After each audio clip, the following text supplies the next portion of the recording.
Comment réaliser un adorable flocon de neige au crochet qui soit à la fois rapide, facile à faire et surtout économique? Que vous pouvez imaginer dans différents types de fils, soit avec un fil de type laine chenille assez épais et éventuellement brillant, soit avec une laine chenille plus fine et plus souple, ou bien encore un fil très épais, brillant et qui a une excellente tenue. Et c'est d'ailleurs ce modèle-là que je vais vous représenter ici pendant ma démonstration, de manière à ce qu'on voit beaucoup plus facilement les mailles que nous allons crocheter. Pour réaliser ces différents flocons, j'ai choisi soit une laine assez épaisse, qui est compatible avec un crochet de 6 mm, voire de 5,5. Celui-là sera beaucoup plus facile à réaliser avec un crochet de 4 ou 4,5. Vous essayez, si jamais le crochet a du mal à passer, a du mal à entraîner le fil, vous grimpez d'une demi-pointure.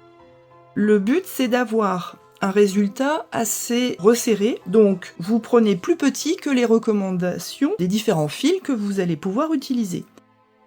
Ici, on a un fil qui normalement est proposé avec un crochet de 10. Bon, pour faire un pull éventuellement, ici, je vais choisir un crochet de 6 mm pour avoir un résultat qui a une excellente tenue. Pour réaliser ce flocon, vous aurez besoin de connaître peut-être le cercle magique si vous vous sentez à l'aise avec, sinon on trouvera une alternative. Et ensuite, tout est réalisé en maille en l'air et en maille coulée, sauf le cœur pour lequel on va utiliser des mailles serrées. Donc vous voyez qu'ici, ce sont vraiment les mailles de base que normalement vous connaissez même quand vous êtes débutant. Donc ce flocon est tout à fait adapté à même des grands débutants. Je vais tout vous expliquer du début jusqu'à la fin. Pour démarrer le flocon avec le fil doré, je vous propose de démarrer soit avec un cercle magique, soit avec la technique des 2 mailles serrées. Donc, pour ceux qui sont allergiques au cercle magique ou qui ne le maîtrisent pas totalement, je vous montre comment réaliser, à partir de 2 mailles en l'air, le début de notre flocon. Donc là, on fait un nœud coulant, on fait une première maille en l'air et une deuxième maille en l'air. Et on va piquer toutes nos mailles du centre du flocon à l'intérieur de cet espace-là. Personnellement, ce modèle-là, je vous recommande de plutôt commencer par un cercle magique. Donc là, je défais et je vous montre comment démarrer avec un cercle magique. Le cercle magique, je vous le rappelle, vous prenez dans votre main opposée au crochet le fil sur vos 2 doigts, vous le calez de manière à faire un tour en croix, vous le retournez, vous récupérez avec votre crochet en passant sous le premier fil, vous attrapez le deuxième fil, et ensuite, pour terminer votre cercle magique, vous passez sous le deuxième fil, et vous tirez dessous. Et là, on a notre cercle magique qui vient d'apparaître, avec un nœud coulant ici, sur lequel vous allez tirer sur notre fil ici. Si c'est de la laine chenille que vous utilisez, vous tirez très très doucement, de manière à avoir le cercle qui va nous servir ici de centre de notre flocon. Et là, on n'y touche plus. Si c'est de la laine chenille, vous n'aurez pas de souci par la suite, puisque si vous faites quelques mailles et vous essayez de tirer, vous allez casser. Ici, on va démarrer avec 3 mailles en l'air. 1, 2, 3. Et je vais maintenant positionner mon doigt ou mon ongle sur la dernière maille en dessous du crochet, puisque c'est là qu'on va piquer après avoir réalisé les 3 picots. Donc on va réaliser un premier picot. Un picot, qu'est-ce que c'est? C'est 3 mailles en l'air et on repique avec une maille coulée. Et on va piquer dans cette fameuse maille ici. On va réaliser ensuite un deuxième picot, on va repiquer au même endroit, un troisième picot qu'on va repiquer au même endroit, et on va continuer notre branche de flocon. Donc ici, je vous ai dit, on met notre doigt ou notre ongle là pour ne pas perdre notre maille. En fait, on pourrait utiliser un marqueur de maille, mais franchement, sur ce modèle-là, j'ai trouvé ça pas du tout pratique. En fait, on est gêné par le marqueur. Donc là, qu'est-ce qu'on fait? On fait le picot, on fait 1, 2, 3 mailles serrées, et on vient repiquer là où j'avais laissé mon doigt. Maintenant, je vais faire mon deuxième picot. On voit ici qu'on a un espace qui se verra beaucoup moins avec de la laine chenille, mais là on le voit bien. Donc, 1, 2 et 3. Et vous piquez au même endroit. Pour faire une maille coulée. Et ensuite, le troisième picot. 1, 2 et 3. Et je pique encore au même endroit. Et je fais une maille coulée. Donc là, vous voyez que le bout de notre flocon est réalisé. Maintenant, comment on redescend? C'est là qu'il y a une petite subtilité. Vous voyez que ici, on voit très facilement une maille en V, notre maille en l'air de tout à l'heure, une deuxième ici. Donc on va réaliser, en piquant dans la première, une maille coulée. Puisqu'on veut redescendre jusqu'au cercle magique, on va piquer dans le deuxième. Tout à l'heure, souvenez-vous, on est monté avec 3 mailles. Là, on va juste descendre avec 2 et piquer à l'intérieur du cercle magique pour réaliser une maille serrée. Et là, notre première branche du flocon est totalement terminée. Je vais vous montrer la deuxième, puisque repartir, c'est toujours un petit peu plus délicat, pour les débutants en tout cas. Je fais 1, 2, 3 mailles en l'air. Je fais mon premier picot. Je pique là où j'avais mon doigt. Un deuxième picot. 1, 2, 3.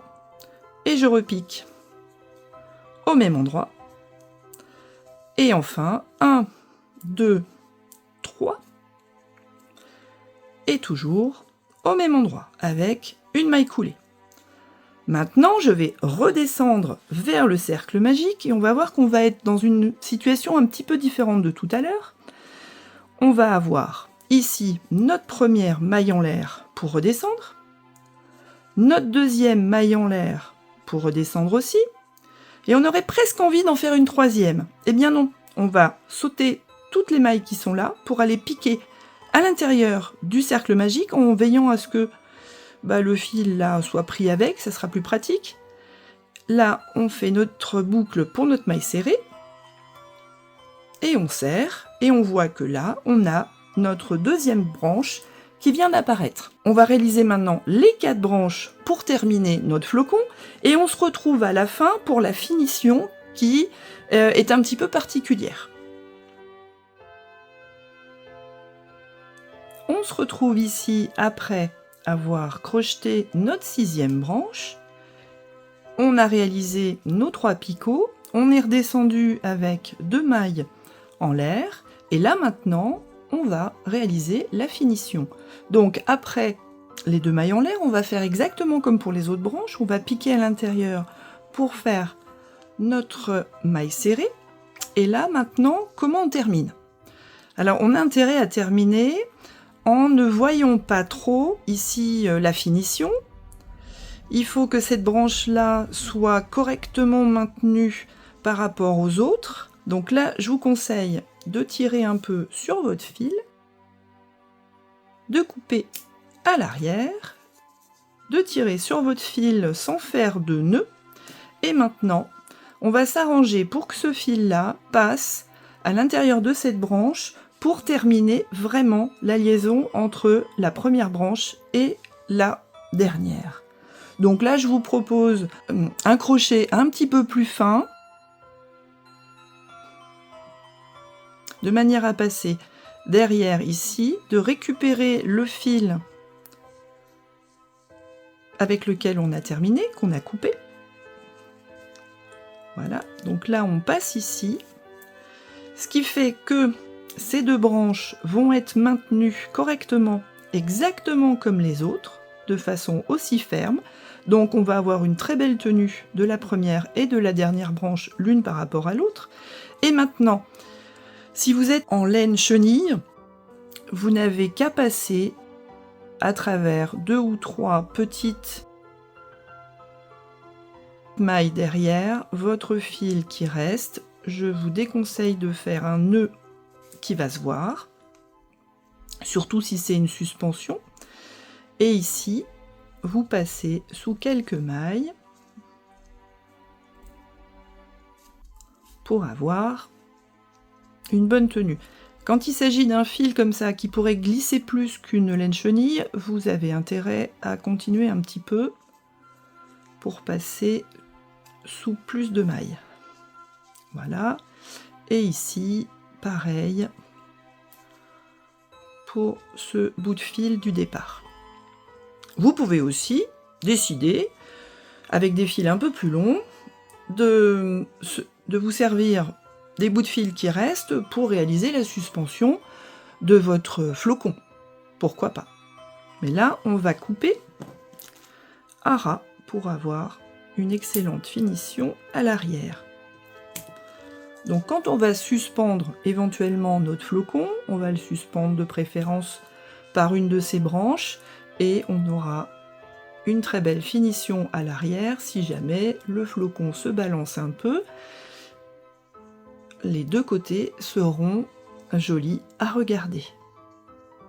Vous pouvez aussi décider de l'utiliser en applique sur un vêtement, sur un ensemble, sur un objet de décoration. Et vous avez sur ma chaîne une vidéo qui vous apprend comment coudre de façon quasi invisible une applique sur un vêtement ou un élément de déco. Vous voyez le lien juste au-dessus. On a terminé notre petit flocon. Vous n'avez plus qu'à en réaliser autant que vous voulez. Vous pouvez vous en servir aussi pour cadeau de dernière minute à Noël ou pour une autre occasion. Et dans les vidéos prochaines, eh bien, je vous proposerai d'autres éléments de décoration, des amigurumis et des mailles un petit peu particulières pour réaliser par exemple des bonnets, des plaids, des couvertures avec des mailles fantaisie, mais très très faciles à réaliser même pour les débutants. À très bientôt!